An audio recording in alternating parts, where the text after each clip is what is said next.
Akan Tuhan Anda adalah roh. Yang digantung di tiang salib itu roh atau jasad? Jasad. Berarti yang mati bukan Tuhan Anda. Betul, Tuhan tidak pernah mati. Oke, yang menyelamatkan itu apa? Yang menyelamatkan itu adalah Tuhan melalui gambar rupa Dia, yaitu wujud yang jadi yang mati kemudian untuk menebus dosa kalian itu manusia atau Tuhan? Yang mati itu adalah firman yang diwujudkan menjadi manusia. Berarti yang mati adalah manusia. Berarti yang mati adalah manusia. Kuasa dari Allah itu sendiri. Berarti yang mati adalah manusia. Maka yang menebus dosa manusia itu adalah Allah sendiri. Tetapi dengan melalui apa? Yang mati ini Tuhanmu atau anak Maria? Yang mati itu adalah firman yang menjadi manusia. Yang mati Tuhanmu atau anak Maria?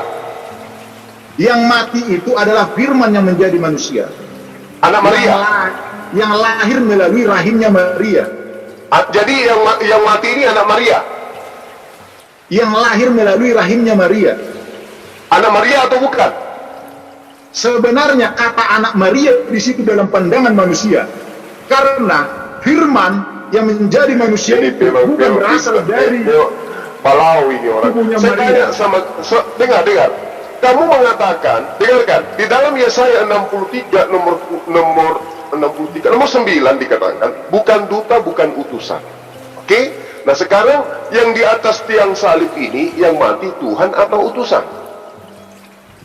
Yang mati itu adalah firman utusan. Yang diutus. Ya, berarti dia utusan manusia. Berarti dia utusan yang dikendalikan oleh Allah yang menjadi rohnya. Itulah Allah dia. Akbar. Jadi yang mati penebus. Yang menebus Anda ini manusia atau bukan?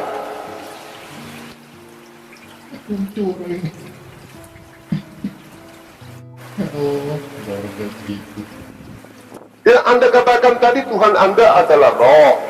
Yang disalib ini bukan roh, tapi jasad. Berarti yang mati di atas tiang salib ini bukan Tuhan Anda.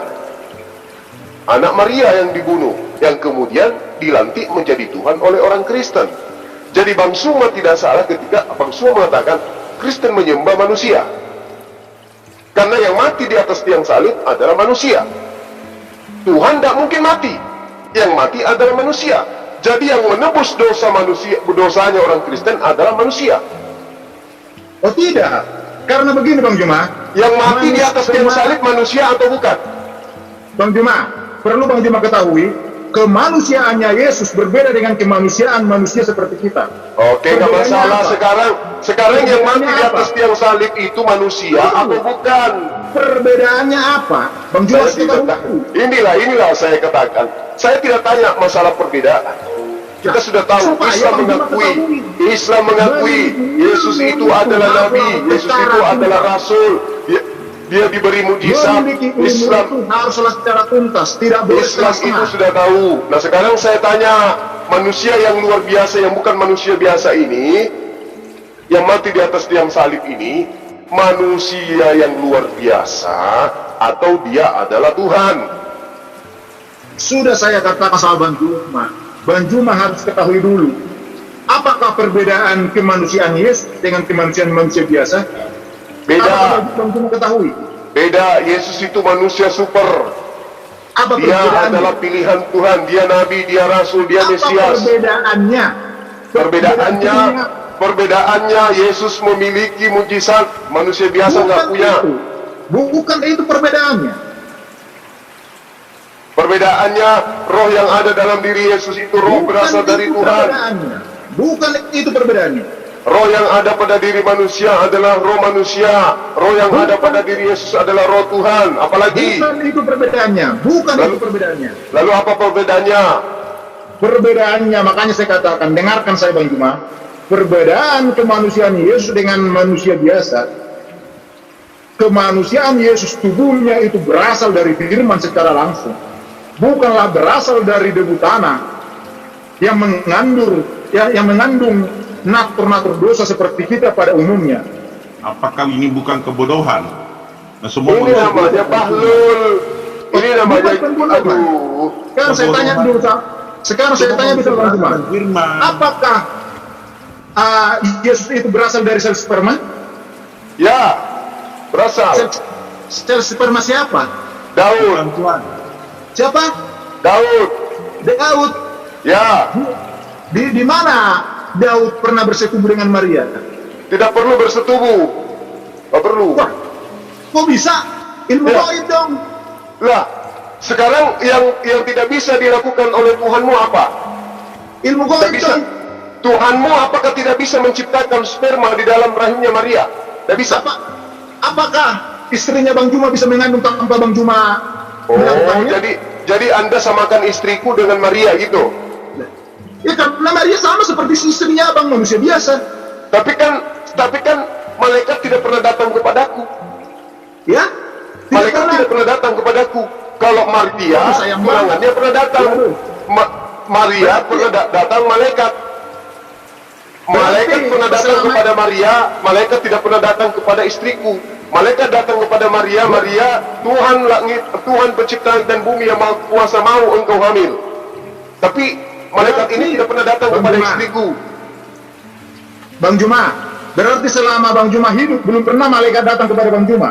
Belum. Belum. Waduh. Ya, Menyedihkan sekali Bang Juma. nggak apa-apa, nggak apa-apa. Sekarang pertanyaan saya, yang mati di atas tiang salib ini anak Maria atau pencipta langit dan bumi? Bang Juma, sayang ngeri sekali hidupmu. Kenapa kau memelas terus? Jabat, kenapa kau Malaikat tidak memelas pernah ketika hadir kau dalam ditanya? dirimu. Wajar Sekarang saja saya kamu tanya. tidak memahami kebenaran firman karena memang tidak pernah malaikat hadir dalam dirimu. Oke, tanya malaikat yang ada di dalam dirimu.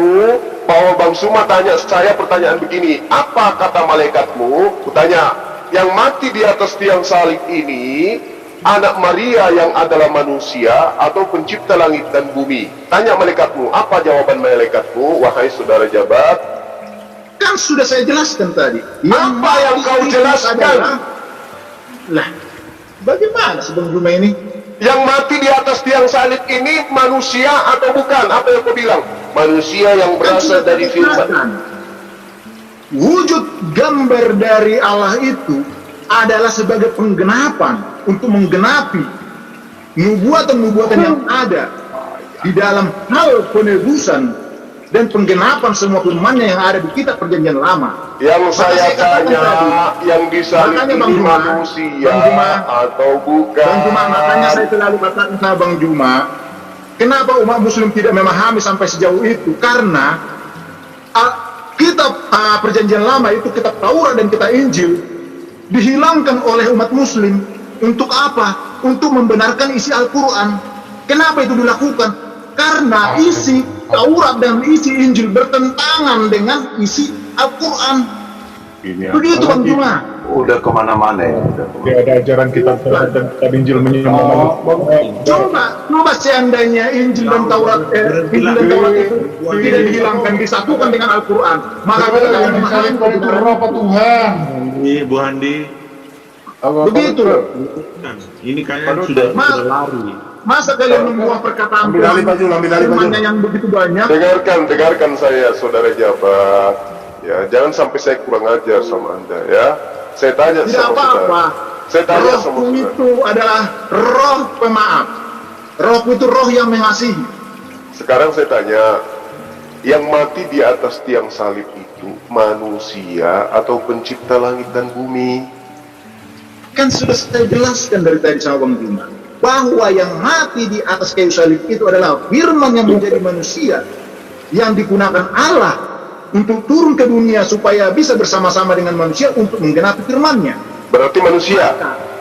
Maka Gak usah panjang, gak usah panjang. Berarti yang mati di atas tiang salib ini, berarti yang mati di atas tiang salib ini manusia. Allah sendiri.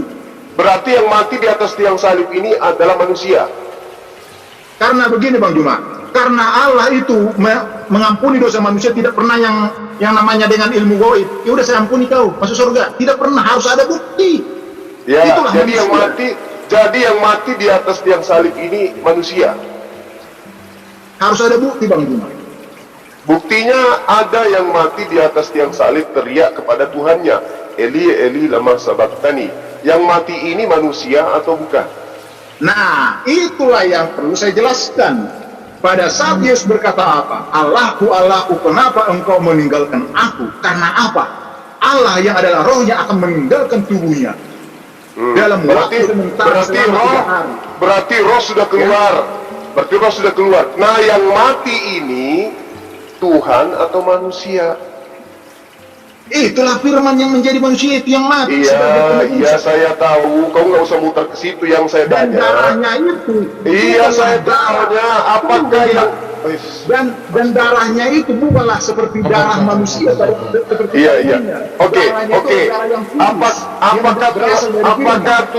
Apakah Tuhan itu punya darah?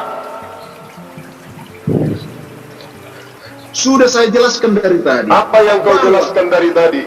Apa? Bahwa tubuh itu, firman yang menjadi manusia itu digunakan Allah supaya bisa menggenapi semua firman-Nya.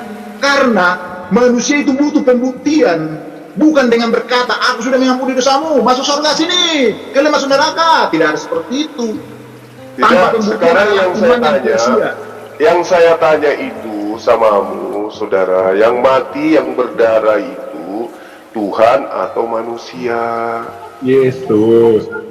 Itulah yang mati itu gambar wujud rupa dari Allah itu. Gambar wujudnya itu seperti apa? Nama Allah itu Yesus. Jadi yang mati ini pencipta langit dan bumi. Yang mati itu adalah gambar wujud. Itu pencipta langit dan bumi atau bukan? Oh bukan, karena Allah pencipta langit dan bumi adalah roh. Oke, sabar. Berarti yang mati itu bukan pencipta langit dan bumi. Betul, orang Tuhan tidak pernah mati. Nah sekarang yang menyelamatkan dosa warisan itu Tuhan atau bukan Tuhan? Bang Juma, sebelum Anda berbicara tentang dosa waris, apakah dosa waris itu? Yang menghapuskan dosa warisnya Kristen, apakah Tuhan atau bukan Tuhan? Yesus. Anda berbicara tentang dosa waris, saya perlu bertanyakan pemahaman Anda tentang dosa waris. Apakah dosa waris itu sehingga Anda bertanya tentang Yang dosa waris? menghapuskan dosa warisnya, tipu-tipunya kalian itu Tuhan atau bukan Tuhan? Apakah dosa waris itu? Yang menghapuskan dosa waris yang tipu-tipu itu Tuhan atau bukan Tuhan? Apakah dosa waris itu? Astagfirullah. Bilang aja, kalau Anda tidak mengetahui apa dosa waris, saya jelaskan. Dasar penipu kau. Itu saja. Anda berbicara dosa waris tetapi Anda tidak mengetahui apa itu dosa waris. Kamu penipu. Maka kau jangan penipu, bertanya yang kau tidak Anda dusta. ketahui. Kau iblis yang menjelma menjadi manusia yang ingin menyesatkan Ya manusia. Tuhan, ampunilah Bang Juma saudara Ya kasih ini. Tuhan, Sebab dia ampunilah tidak tahu apa yang dia ini katakan. supaya dia waras. Dia Terima sudah kasih gila. Tuhan, jamah dia, selamatkan dia. Nenek Tuhan menyer. Habis itu Amin. saya kau suruh, habis itu kau suruh saya menyembah manusia yang mati di atas tiang salib. Itu maksudnya. Lebih parah Otin ini daripada Yus. Iya. Bukan orang ini Sudah saya penjelmaan. Udah Pak Jabat, udah dulu Pak Jabat. Yang mati itu ikan karena Ya, saya kira sudah ya, ini karena tidak ada ujungnya ini ya. Orang yang tidak memiliki ilmu itu akan gampang emosi. Itu ciri-ciri loh. Enggak loh. Ya, perbedaannya orang punya ilmu dengan orang yang nggak punya ilmu itu adalah dari perkataannya, Mas. Itu aja. Ingat waktu Allah turun dalam rupa manusia waktu Yesus, dia selalu menjawab pertanyaan-pertanyaan dari ahli Taurat. Tidak pernah dia memaki-maki, tidak pernah. Karena apa? Itulah kebenaran. Karena sebab jika ada sampai Yesus memaki-maki, kamu pertanyaan kamu benar-benar Yesus seperti ini, mengatai orang maka anjing. itu Yesus mengatai maka orang itu ular beluda. Yesus adalah mengatai apa? orang lain itu pesundal. Bahkan Yesus ibunya mengutuk pun dibilang pohon ara. seperti itu. Yesus mengutuk. Yesus mengobrang-abrik dagangan orang. Enak kali kau ngomong. Oh, enggak, Anda salah. Udah, kau belajar dulu. Bertapa kau 50 tahun baru hadapi saya, kau nggak ada ilmu. Oh tidak, yang bertapa Yesus tidak pernah. Sudah, cepat, sudah. Saya tidak suruh Yesus kau malau. Yang saya suruh kau bukan Yesus, memang kau itu penyesat. Mohon maaf. Yang saya tanya Yesus, kau bukan Yesus, kularikan ke Yesus. Saya tidak pernah bertapa di dalam gua. Kurangi kau makan babi supaya kau otak bisa fungsi. Tetapi yang pernah ada di dalam gua adalah baginda Nabi Muhammad. Yesus 3 hari 3 malam dalam goa. Begitu dia keluar dari goa jadi Tuhan bagi kau. Dasar kau. Itu tubuhnya yang mati. Bukan gua, itu kuburan. Masih dalam kuburan. Tuhannya manusia mati di atas tiang salib, masuk ke dalam goa, keluar jadi Tuhan. Dasar tuyul. Udah baik. Dah, saya kira sudah cukup ya ini. Bang Jabat kayaknya nggak nyambung hari ini kayaknya. Ini bang, di closing dulu bang. Ya, silakan. Jadi teman-teman gini loh. Kita itu dari sejak dulu Anda kenal. Saya pribadi, Bang Suma. Siapapun akan saya layani dialog. Apapun level pendidikannya dia. Dan bahkan termasuk si Jabat ini, si Jabri ini. Kalau dia berdialog dengan cara-cara mengedepankan kejujuran, tidak seperti yang dia pertontonkan ini. Ya bersilat lidah, ya lidahnya bercabang 100, kemudian cara-cara menyampaikan sesuatu tidak berdasarkan dengan Bibelnya tapi akal-akalan. Siapapun akan melakukan sesuatu seperti yang saya lakukan. Hanya orang bodoh yang kemudian ingin mengikuti iramanya dia. Kenapa ada kata-kata sumpah pada dia? Supaya dia itu sadar, ternyata saya ini terlalu jauh keluar daripada ajaran Yesus yang seharusnya.